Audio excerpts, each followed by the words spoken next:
Begum Zia 15ই August তার মিথ্যা জন্মদিন পালন করেন। এই কাজটা তিনি কেন করেন আমার বুঝে আসে না। কারণ বঙ্গবন্ধু ও তার পরিবারের নিহত সদস্যদের সাথে বেগম জিয়ার তো কোনো বিরোধ নেই। এমনকি বঙ্গবন্ধুর সাথেই বা বিএনপির কিসের বিরোধ?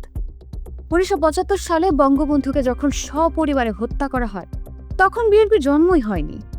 অনেকে সন্দেহ করলেও বিএনপি দাবি করে বঙ্গবন্ধু হত্যার সাথে জিয়াউর রহমান জড়িত ছিলেন না। তাহলে দলটি 15 আগস্টের নিষ্ঠুরতাকে উদযাপনের জন্য বেছে নিল কেন? তবে কি সত্যি সত্যি জিয়াউর রহমান 15 আগস্টের হত্যাকাণ্ডে জড়িত ছিলেন?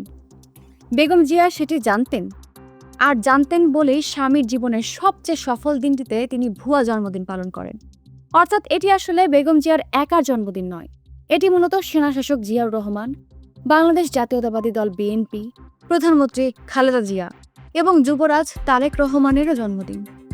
যাই হোক, প্রতিহিংসামূলক মিথ্যা জন্মদিন পালনের জন্য বেগম জিয়ার উচিত জাতির কাছে ক্ষমা চাওয়া, বঙ্গবন্ধুর পরিবারের কাছে ক্ষমা চাওয়া।